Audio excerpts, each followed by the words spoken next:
Halo teman-teman, pada pelajaran kali ini kita akan belajar Laravel Blade Template. Laravel Blade Template adalah sebuah template engine untuk mengolah data tanpa menggunakan kode murni PHP. Pada dasarnya, sistem templating Blade ini menggunakan kode PHP seperti biasa, tetapi Laravel mempermudah kita dengan kode Blade yang singkat dan mudah untuk dipahami. Dan letak file Blade terdapat di folder Views, Resource, Views. Nah, di sini semua file Blade disimpan untuk kebutuhan bagian front-end. Dan untuk memanggil file yang ada di dalam folder view ini, menggunakan fungsi view seperti ini. Lalu di dalam view ini didefinisikan nama file view-nya, welcome seperti ini. Dan file Blade menggunakan dua ekstensi, yaitu nama file dan ekstensinya, .blade.php seperti ini. Tetapi pemanggilan di fungsi view tidak perlu lengkap nama file dan ekstensinya. Penulisannya welcome seperti ini tanpa menggunakan welcome.blade.php. Jadi cukup welcome aja seperti ini. Dan jika file view berada di dalam subfolder, maka kita mesti menuliskan direktorinya juga. Misalkan di sini saya tambahkan folder baru. Foldernya saya buat berita seperti ini. Lalu saya tambahkan view baru. Nama file view-nya saya buat halo.blade.php. Maka penulisan view-nya saya buat root baru ya, saya copy aja. URL-nya saya ganti /halo. Nah, penulisan nama view-nya, nama filenya, di sini saya definisikan direktorinya dulu. Nama foldernya berita. Titik. Folder views-nya nggak perlu ditulis ya. Jadi langsung aja subfoldernya berita seperti ini. Lalu titik. Lalu nama filenya. Nama filenya saya ganti halo seperti ini ya. Lalu di sini di folder views-nya. Di sini saya tambahkan syntax HTML.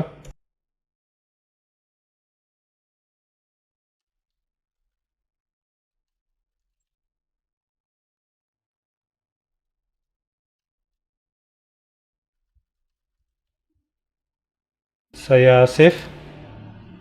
Saya testing ya.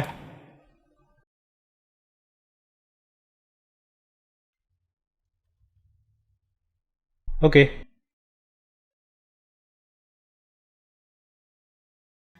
Dan penulisan fungsi pada Blade selalu diawali simbol add seperti ini. Simbol add seperti ini ya.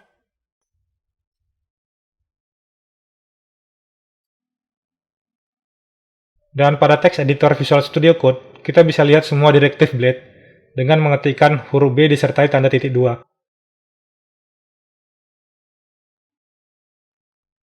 Saya ketikkan B, lalu tanda titik 2. Nah, ini semua direktif daripada syntax Blade.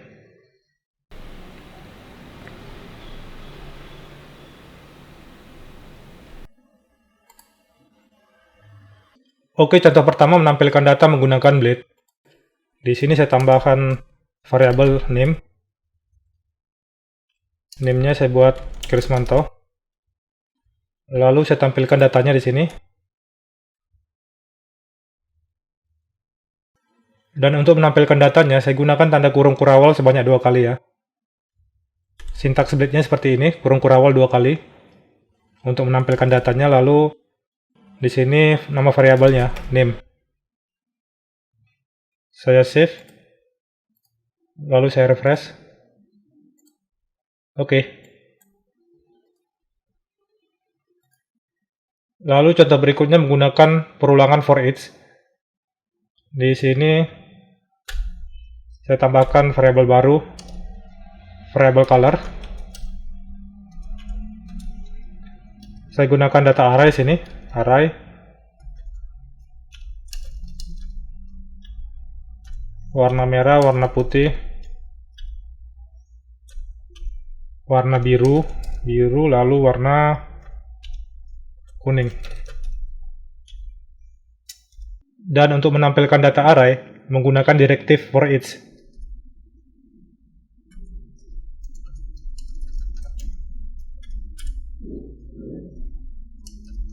For each. Nah, di sini saya definisikan variabelnya, variabel color ini. Lalu saya definisikan variabel baru di sini, variabel item, atau saya ganti juga boleh dengan nama color tanpa s ya. Di sini colors saya ambil dari sini, lalu saya definisikan kembali color. Nah, untuk menampilkannya di sini saya buat sintak ul, lalu saya tampilkan datanya color. Saya simpan, lalu saya refresh. Oke. Dan contoh berikutnya menggunakan directive for. Di sini saya akan tampilkan nomor urut 1 sampai dengan 10.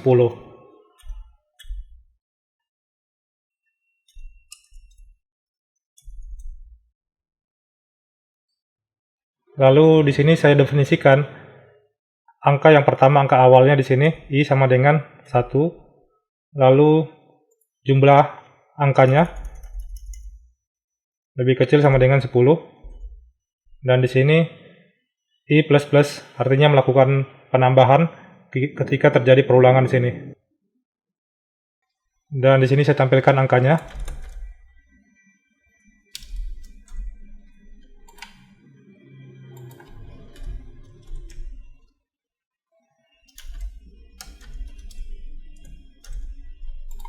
Oke. Saya simpan.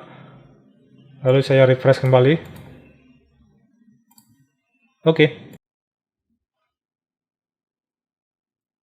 Contoh berikutnya, directive if menggunakan kondisi.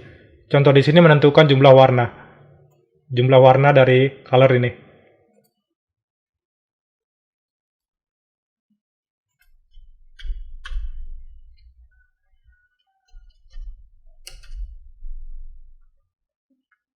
If else ini ya.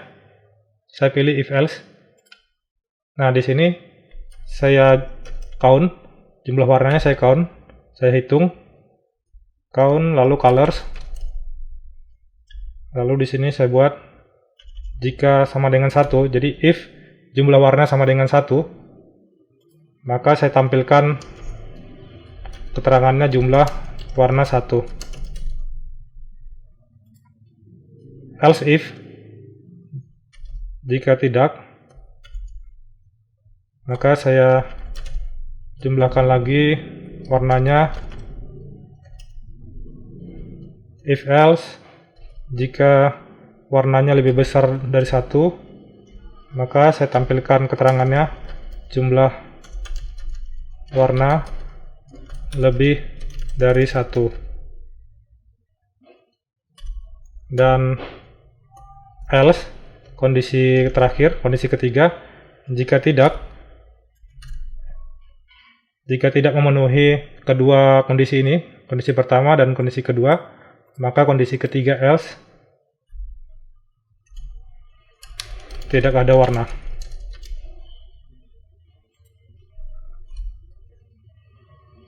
Saya simpan.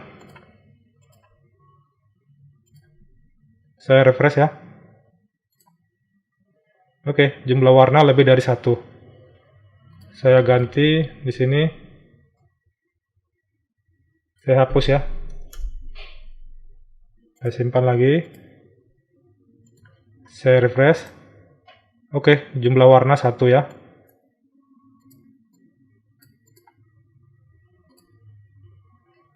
Saya hapus kembali. Saya simpan. Saya refresh. Tidak ada warna. Oke. Saya balikkan lagi ya.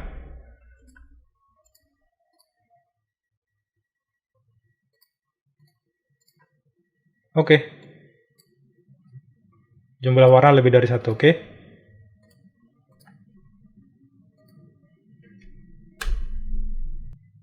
Oke, contoh berikutnya menggunakan kondisi true dan false. Saya tambahkan variabel nilai di sini. Nilainya saya tentukan 70. Lalu saya buat kondisinya di sini. Nah, di sini nilai, variabel nilainya. Jika variabel lebih besar sama dengan 70, Nah, kondisinya di sini true. Kondisi pertama true, lulus. Lalu kondisi kedua false, tidak lulus. Jika nilai lebih besar atau sama dengan 70, maka kondisi pertama true dan yang kedua false, tidak lulus. Saya save, lalu saya refresh. Saya buatkan jaraknya di sini. BR seperti ini. Saya simpan lagi. Oke, lulus ya. Lalu saya coba ganti di sini variabelnya menjadi 50. Nilainya 50, maka hasilnya saya refresh. Oke, tidak lulus.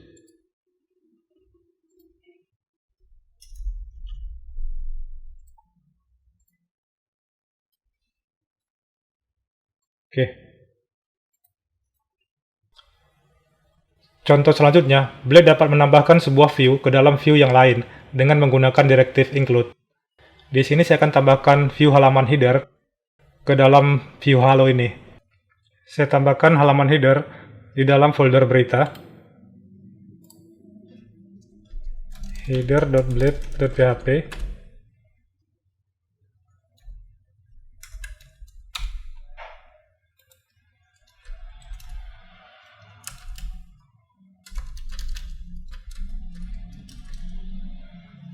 Lalu saya include halaman headernya. Saya include di dalam view halo. Saya tambahkan di sini direktif include. Lalu saya tentukan nama view headernya. Header. Oke. Direktorinya di dalam folder berita ya. Berita titik header. Saya simpan. Saya coba testing kembali. Nah, dengan menggunakan direktif include, maka halaman header akan di-include ke dalam halaman halo.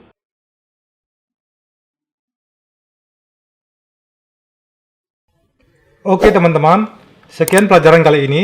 Jangan lupa subscribe, like, dan share. Terima kasih.